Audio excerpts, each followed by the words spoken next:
بسم اللہ الرحمن الرحیم۔ کتاب الطہارت۔ المیاہ التی یجوز التطہیر بہا سبعۃ میاہ، ماء السماء وماء البحر وماء النہر وماء البئر وماء ذاب من الثلج والبرد وماء العین۔ طہارت کی کتاب شروع کر رہے ہیں، یعنی طہارت کا باب شروع کر رہے ہیں، تو صاحب کتاب نے فرمایا کتاب الطہارت، طہارت کی کتاب، یعنی طہارت کا چیپٹر۔ المیاہ التی یجوز التطہیر بہا، ایسے پانی جن سے پاکی جائز ہے، سبعۃ میاہ، وہ 7 پانی ہیں۔ المیاہ التی، ایسے پانی، یجوز التطہیر بہا، جن کے ساتھ پاکی حاصل کرنا جائز ہے۔ یہاں یجوز بمانا درست کے ہے، یعنی ایسے پانی جن کے ساتھ پاکی حاصل کرنا درست ہوتا ہے، وہ 7 پانی ہیں۔ کون کون سے؟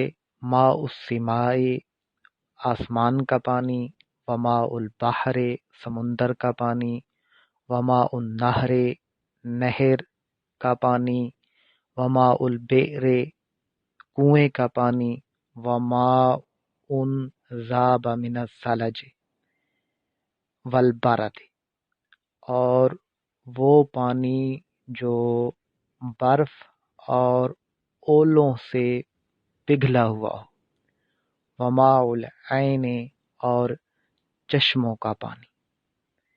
یہ جو 7 پانی ہیں، ان 7 پانیوں کے ساتھ پاکی حاصل کرنا درست ہوتا ہے۔ پھر آگے صاحب کتاب فرما رہے ہیں، یہ پانیوں کے اوصاف بتا رہے ہیں اور پانیوں کی مختلف اقسام بتا رہے ہیں۔ ثم المیاہ علی 5 اقسام، پھر پانی 5 اقسام پر ہیں۔ ثم المیاہ، پھر پانی، علی 5 اقسام، 5 اقسام پر ہیں، یعنی 5 اقسام پر تقسیم کی گئے ہیں۔ پہلی قسم بتا رہے ہیں طاہر مطہر غیر مکروہ۔ طاہر، پاک، یعنی جو خود پاک ہو۔ مطہر، پاک کرنے والا، یعنی غیر کو، دوسری چیز کو پاک کرنے والا۔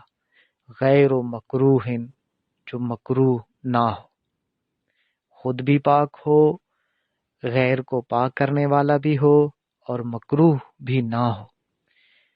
یہ پہلی قسم ہے۔ اور یہ کون سا پانی ہوتا ہے؟ وَهُوَ الْمَاءُ الْمُطْلَقُ، اور یہ مطلق پانی ہوتا ہے۔ مطلق پانی کسے کہتے ہیں؟ مائع مطلق وہ ہوتا ہے جس کو بغیر کسی قید کے استعمال کیا جائے۔ اب قید کے ساتھ کس طرح استعمال ہوتا ہے؟ جیسا کہ کہا جاتا ہے کہ گلاب کا پانی۔ اب گلاب کے پانی کو صرف پانی نہیں کہہ سکتے، بلکہ اس کو گلاب کا پانی کہیں گے۔ تو جس کو ہم مطلقاً بغیر کسی قید کے ہم پانی کہہ سکیں تو وہ مائع مطلق ہوگا۔ پیچھے جو ہم نے 7 قسمیں پڑھی ہیں، سوال یہ پیدا ہوتا ہے کہ ان کے ساتھ بھی قیودات تو تھیں، یعنی آسمان کا پانی، سمندر کا پانی، نہر کا پانی۔ تو اس کا جواب یہ ہے کہ وہ جو قیودات تھیں وہ صرف تعریف کے لیے تھی، پہچان کے لیے تھی، مقید کرنے کے لیے نہیں تھی۔ تھے وہ بھی مطلق ہی پانی، لیکن پہچان کروانے کے لیے 7 قیدیں لگا دیں، 7 پانی کے آسمان، سمندر وغیرہ کی نسبت کر دی۔ تو بہرحال پہلا پانی وہ ہوتا ہے جو خود بھی پاک ہوتا ہے، دوسری چیز کو پاک کرنے والا بھی ہوتا ہے، اور مکروہ بھی نہیں ہوتا۔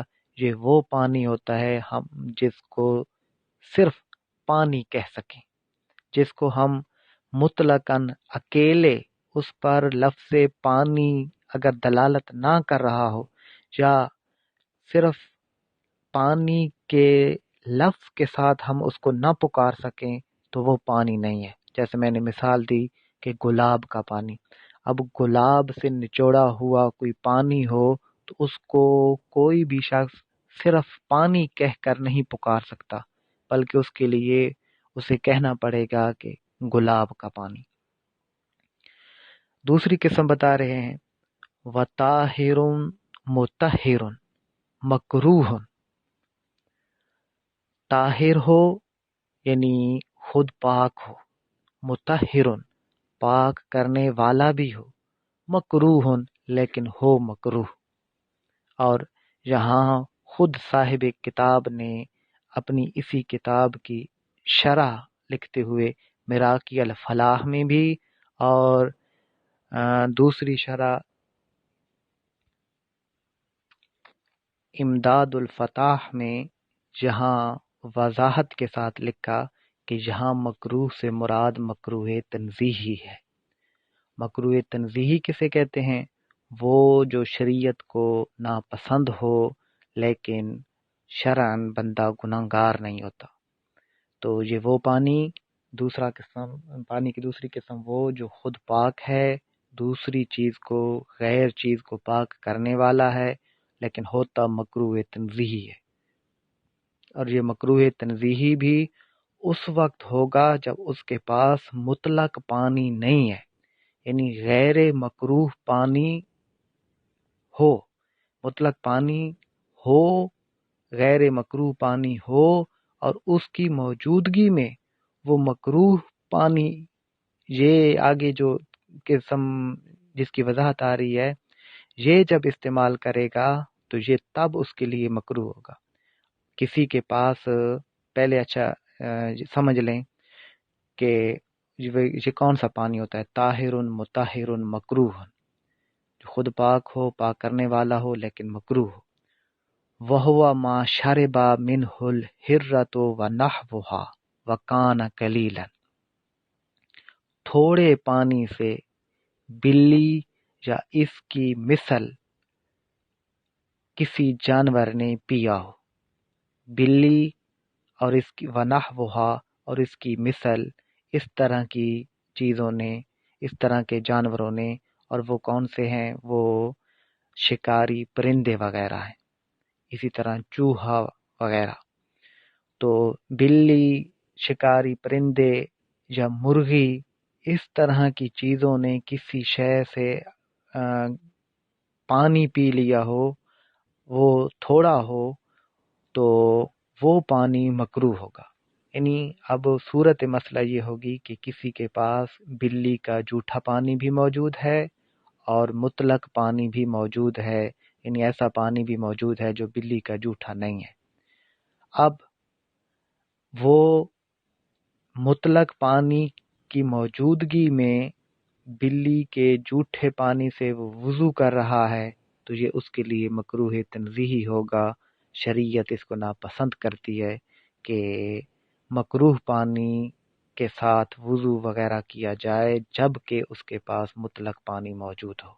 ہاں، اگر مطلق پانی اس کے پاس موجود ہی نہیں ہے، کوئی ایسا پانی اس کے پاس نہیں ہے جس سے بلی نے نہ پیا ہو، بلکہ صرف وہی پانی اس کے پاس موجود ہے جس سے بلی نے پیا ہے یا مرغی نے پیا ہے یا چوہے وغیرہ نے منہ ڈالا ہے، صرف وہی پانی ہے، اس کے علاوہ کوئی پانی نہیں ہے، تو پھر ایسے پانی کو استعمال کرنا مکروہ تنزیہی بھی نہیں ہوگا۔ تو یہ بہرحال پانیوں کی اقسام تھیں، یہ دو قسمیں ہم نے پڑھ لی ہیں۔ کل تیسری قسم انشاءاللہ العزیز پڑھیں گے اور اس میں ایک دو بڑے اہم مسائل بھی آ رہے ہیں۔ یہاں ایک اور مسئلہ بھی سنتے جائیے کہ زمزم کے پانی کے ساتھ وضو اور غسل کرنا کیسا ہے۔ اس مسئلے کو علامہ تحتاوی نے تحتاوی شریف کے اندر، میں پہلے بھی بتا چکا ہوں کہ تحتاوی مراقی الفلاح کی شرح ہے، اور یہ جو مراقی الفلاح ہے یہ علامہ شرن بلالی نے خود نور الایضاح کی شرح میں لکھی ہے. یعنی علامہ شرن بلالی نے نور الایضاح لکھی، نور الایضاح کی خود 2 شروحات لکھی ہیں، ایک مراقی الفلاح، دوسری امداد الفتح. پھر مراقی الفلاح پر علامہ احمد بن محمد بن اسماعیل التحتاوی حنفی، جو مشہور ہیں علامہ تحتاوی پر، انہوں نے مراقی الفلاح کی شرح لکھی. تو علامہ تحتاوی نے اس کے حوالے آگے بھی آتے رہیں گے، لکھا ہے کہ زمزم کے پانی کے ساتھ وضو یا غسل کرنا برکت حاصل کرنے کے لیے، ثواب حاصل کرنے کے لیے یہ جائز ہے بغیر کسی کراہت کے. اور ہاں یہ بھی انہوں نے لکھا ہے کہ یہ صرف تبرک حاصل کرنے کے لیے کسی نے اگر زمزم کے پانی کے ساتھ وضو یا غسل کیا تو پھر تو بغیر کراہت کے جائز ہے.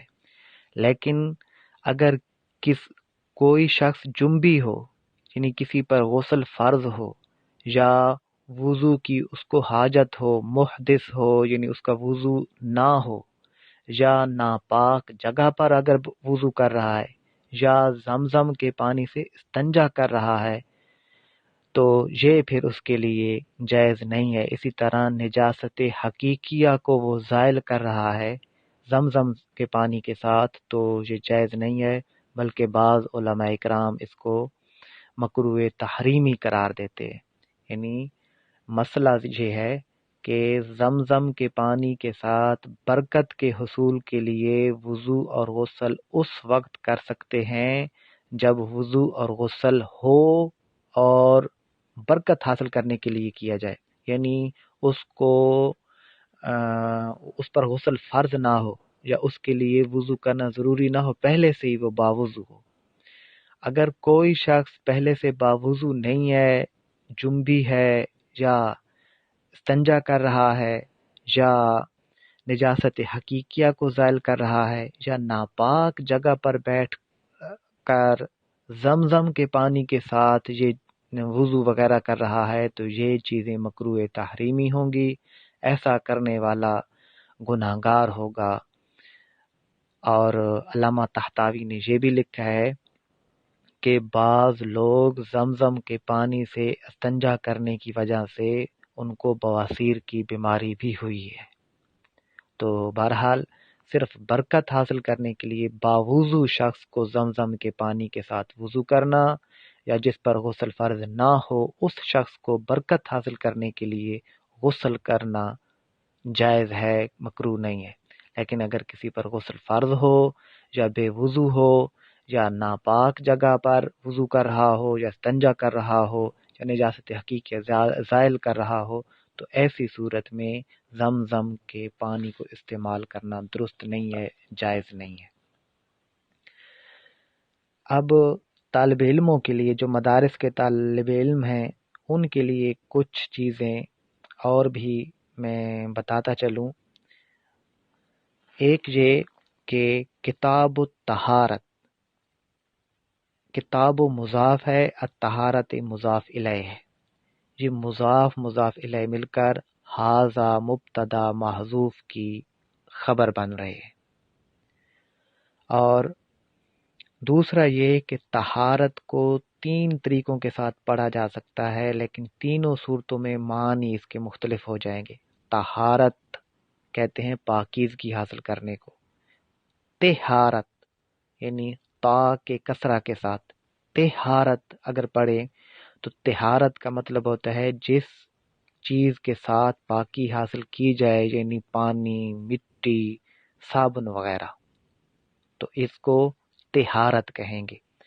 اور اگر طہارت ہو تو طہارت یعنی تا پر ضمہ ہو تو پھر اس کا معنی ہوگا کہ جس پانی کے ساتھ طہارت حاصل کی جائے اور اس سے جو پانی وغیرہ بچ جائے تو اس کو طہارت کہتے ہیں۔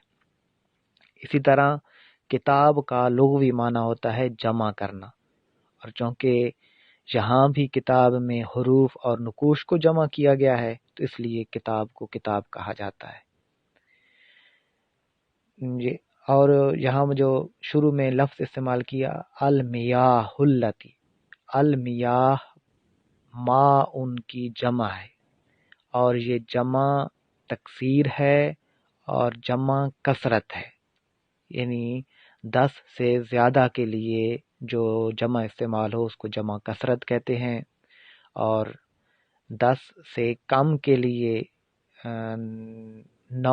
3 سے لے کر 9 تک جو جمع جس کے لیے جمع بولی جاتی ہے اس کو جمع قلت کہتے ہیں۔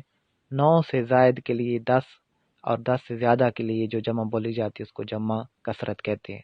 المیاہ جمع کثرت ہے، اس کی جمع قلت امواہ آتی ہے، اور ماؤن اصل میں تھا موہن، موہن کو پھر ماؤن بنا دیا گیا، یعنی ہا کو حمزہ بنا دیا گیا، اور واو ما قبل فتح تھا تو واو کی جگہ پر الف لگا دی، یعنی ماؤن بن گیا۔ پھر یہاں پر ایک سوال یہ پیدا ہوتا ہے کہ المیاہ التی یجوز التطہیر بہا، یہاں پر المیاہ موصوف ہے اور التی صلہ اور آگے التی اسم موصول ہے اور آگے صلہ ہے، صلہ موصول مل کر المیاہ کی صفت بن رہی ہے۔ تو یہاں پر سوال یہ پیدا ہوتا ہے کہ المیاہ موصوف ہے اور اللہ کی صفت ہے، اور موصوف صفت میں مطابقت ضروری ہوتی ہے، تو یہاں مطابقت تو نہیں ہوئی۔ المیاہ جمع ہے، اللہ تی واحد ہے، تو اس کا جواب یہ ہے کہ المیاہ چونکہ جمع مکسر ہے، اور قاعدہ یہ ہے کہ جمع مکسر یعنی جمع تکسیر بتاویل جماعت ان کے ہو کر واحد مؤنث بنتا ہے۔ جمع مکسر بتاویل جماعت ان کے ہو کر واحد مؤنث بنتا ہے، تو یہ چونکہ المیاہ بتاویل جماعت ان کے ہو کر واحد مؤنث بنا، اللہ تی واحد مؤنث کا اسم موصول پھر لے آئے، تو یوں اس طرح المیاہ اور اللہ تی کے اندر مطابقت پیدا ہو گئی۔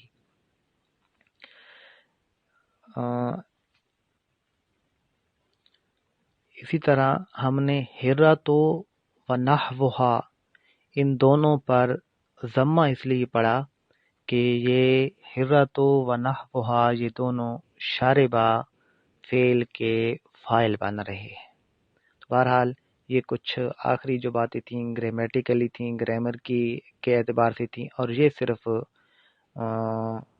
مدارس کے طالب علموں کے لیے تھیں جو عوام الناس گروپ میں ہیں، ان کے لیے وہ جو مسائل وغیرہ تھے وہ میں نے پہلے بتا دیے۔